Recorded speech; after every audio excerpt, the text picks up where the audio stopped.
Bonjour à toutes et à tous, bienvenue à ce Midi au Caire. Merci de nous suivre sur la TV internationale. Cette nouvelle édition de ce Midi au Caire va donc comporter premièrement l'activité présidentielle avec une réunion d'une extrême importance qui concerne l'urbanisme et le président qui a fait cette réunion pour s'enquérir justement de la situation du développement de tout un mécanisme et un travail sur le plan des routes et des agglomérations. Le président donc s'est réuni hier avec le Premier ministre Dr Moustapha Madbouli. Également était présent un certain nombre de ministres, dont Mahmoud Charaoui, ministre du Développement local, également ministre du Logement et des communautés urbaines, le gouverneur de Giza et le gouverneur du Caire, également le conseiller du président de la République pour l'urbanisme et le chef de l'autorité de l'ingénierie des forces armées. Alors, la réunion a porté sur le suivi justement du développement du réseau routier du Caire et le renouvellement, le développement des axes reliant les zones à l'est et à l'ouest du Caire. Je rappelle que, bien entendu, par souci de modernisation de ce travail colossal sur le plan de l'urbanisme avec ces spectres, ces axes qui ont été créés non seulement pour fluidifier et faciliter le cours de la circulation, mais aussi de donner cet aspect de grande importance sur le plan civilisatoire, de donner à la ville son spectre, sa moralité et son personnage moral. Alors, sur ces efforts de développement et ce suivi, nous vous présentons ce commentaire qui va nous parler des points essentiels de cette réunion d'hier.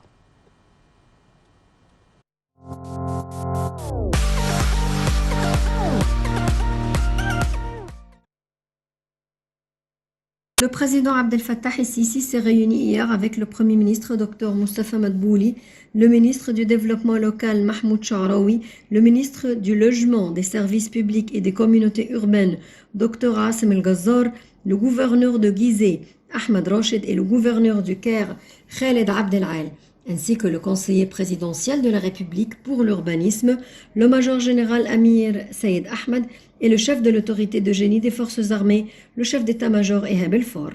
Le porte-parole de la présidence a déclaré que la réunion a porté sur le suivi de l'évolution du réseau routier du Caire et l'aménagement des axes reliant les régions est et ouest du Caire. À cet égard, le président a dirigé la coordination continue entre les différentes parties concernées pour renforcer les efforts visant à développer et à améliorer l'efficacité des routes et des axes de circulation dans diverses régions du Caire afin de faciliter les déplacements des citoyens sur ces routes et axes, ainsi que pour éliminer les embouteillages et résoudre le problème de la congestion. Cela s'inscrit dans le cadre du plan de l'État visant à développer et moderniser le réseau routier et les axes de circulation et à mettre en place des traitements techniques pour restaurer l'aspect civilisé du Caire. Le président el-Sisi a également exigé de formuler un plan intégré pour augmenter l'efficacité des principaux axes reliant l'Est et l'Ouest du Caire, en particulier le pont du 6 octobre, ainsi que les axes d'Al-Fangari et du 26 juillet, en plus d'ouvrir de nouveaux axes de liaison. Le chef de l'État a dirigé de développer le système de transport à l'ouest du Caire, en intégrant avec celui de l'Est, dans le but de soulager les citoyens de la région du Caire-Ouest, souffrant de forte densité et d'embouteillage, tout en créant des grands axes et les relier aux axes régionaux environnants.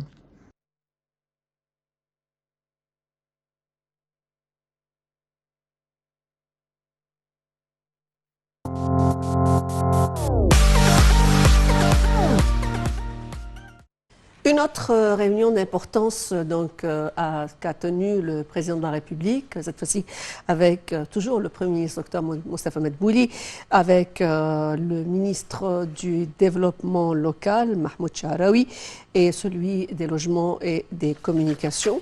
Et je dois dire que le président donc, a également tenu cette réunion avec le conseiller du président de la République pour l'urbanisme, Amr Saïd, le chef de l'autorité de l'ingénierie des forces armées, et Hab El-Far, également le chef du bureau consultatif de l'autorité d'ingénierie, Ashraf El-Arabi.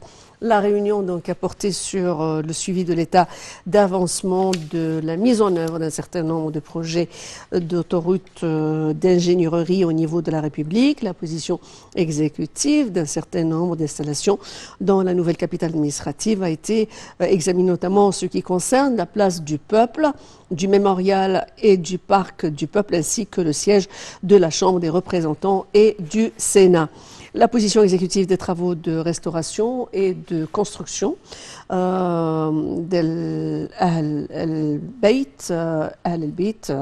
en particulier les tombes de Sayyida Nafissa, Sayyida Zainab et Sayyidna El-Hussein ont été également donc examinées.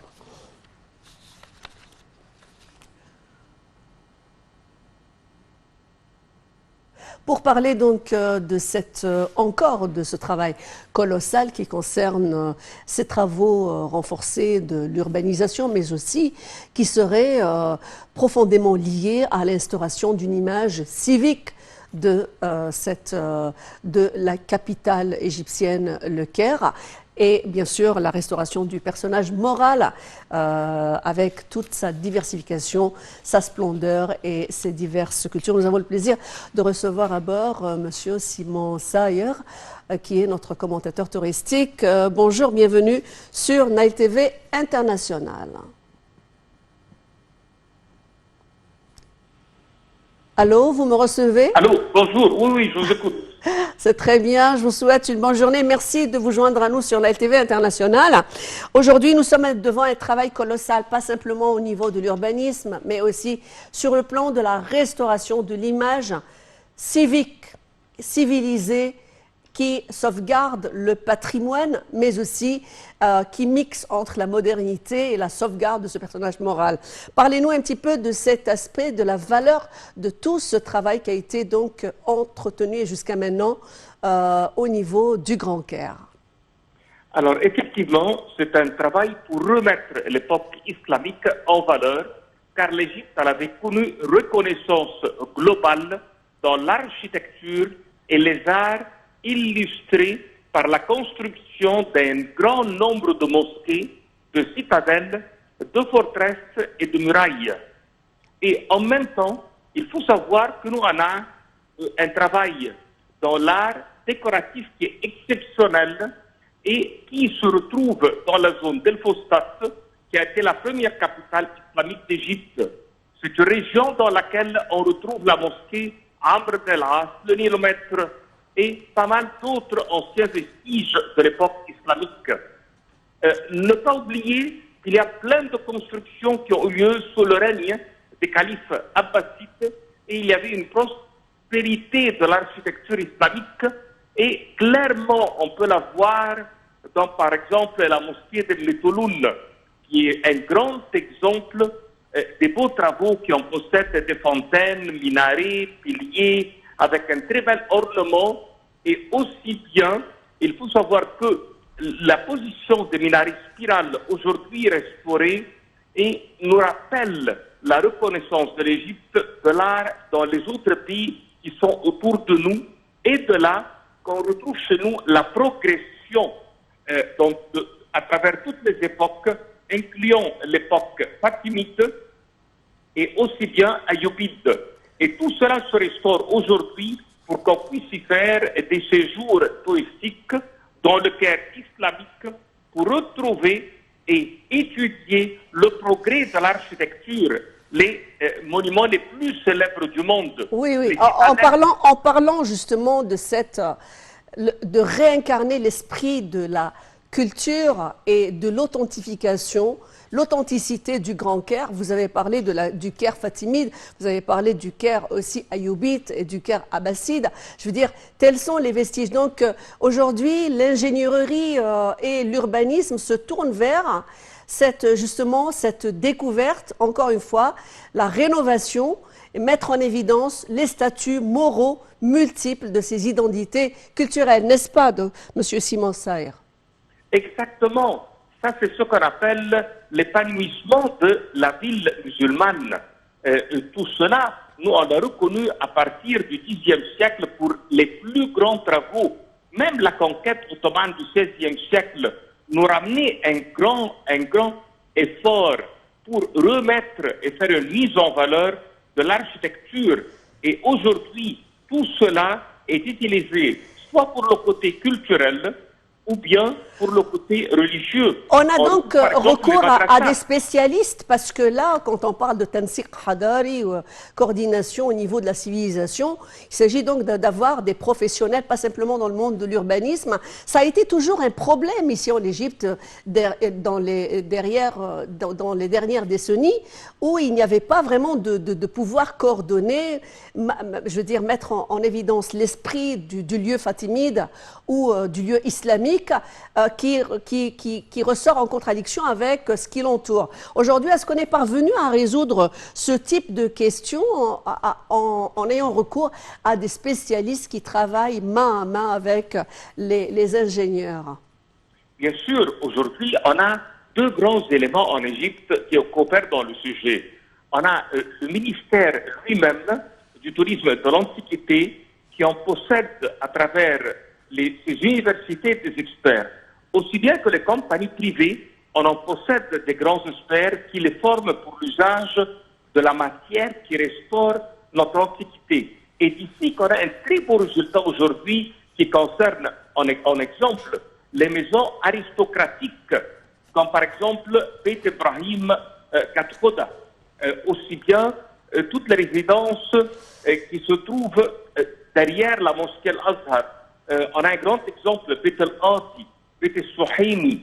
Ce sont des réalités qu'on trouve aujourd'hui qui représentent l'expertise égyptienne. Oui, alors avant de passer à cette question de restauration des grandes mosquées qui sont de El El-Beit, la famille du prophète, paix et salut sur lui, parlez-nous un petit peu. Est-ce que cette question de comment réconcilier la civilisation moderne et l'art islamique a été réglée dans le cadre de ce nouveau travail? Est-ce qu'on a dépassé cette question? L'écriture à l'époque islamique reste jusqu'aujourd'hui la plus belle écriture du monde. L'art qui a été placé dans l'écriture qu'on appelle koufi, par exemple l'écriture koufique, reste jusqu'à l'art moderne.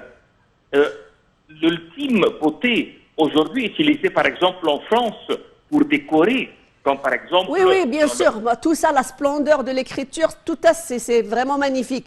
Mais je parle de la réconciliation entre les âges, les ères, les différentes, la modernité et aussi l'histoire.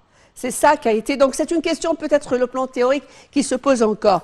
On va parler maintenant de la restauration des grandes mosquées, telles que la mosquée de Saïda Zainab, radiallahu anha, Sayyidina al-Hussein, également Saïda Nafisa et d'autres. Ces travaux, vous pouvez un petit peu nous parler de qu'envisage cette coordination dans ce cadre, dans ce travail. Donc, qu'est-ce qu'elle envisage de faire, ces travaux de restauration? Comment vont-ils se faire? Alors, ces travaux vont être sur plusieurs plans. Il y a le plan intérieur lui-même pour retaper on va dire, l'infrastructure du lieu même pour qu'il n'y ait plus des futurs problèmes entre les problèmes qui ont été dans ces quartiers très très vieux pour la plomberie, l'eau potable et tout. Tout cela se fait en premier lieu. En second, il règle le niveau, car le niveau de ces mosquées est en règle générale plus bas que les villes qui ont remonté des niveaux. Et ici, il faut travailler dans le quartier lui-même pour qu'il n'y ait plus ce problème. En troisième plan, c'est de faire les travaux extérieurs pour récupérer une partie, on peut dire micro-millimètre, qui est la partie poussiéreuse, pour conserver la pierre et faire une mise en valeur de laquelle, comme à l'état de sa réalisation. D'un autre côté, on prépare l'intérieur pour qu'il soit visité par des étrangers, en coopération avec les prières et les travaux intérieurs et l'éducation qui se fait. Car ce sont des mosquées madrasa à la fois. Oui, où on oui. fait de la formation, des études et tout. Il faut faire cette coopération, elle se fait. En dernier lieu, il va y avoir la présence des D'une guides locaux. valeur religieuse et touristique en même temps pour tous les Bien musulmans sûr. du monde entier, pour Bien venir sûr. Cela visiter est les assez fils du important. prophète. Oui. Cela est Alors, assez- ça a été très instructif. Merci à vous de nous avoir éclairés. On aura sûrement à suivre ce dossier qui est quand même d'importance, surtout cette question de réconciliation entre les civilisations et aussi cette question du personnage de la ville, car le Caire, de par son nom, Al-Qahira, est quand même quelque chose qui est ancré dans l'histoire, qui a une valeur symbolique. Cette symbolique doit être gardée. Merci, Monsieur Simon Sayer. Vous êtes notre spécialiste touristique. Merci à vous, mesdames et messieurs, d'avoir suivi ce Midi au Caire qui se termine. Dans quelques instants, Hani Farag va vous retrouver pour un nouveau magazine. Passez une excellente continuité sur Night TV International. Allez, bonsoir.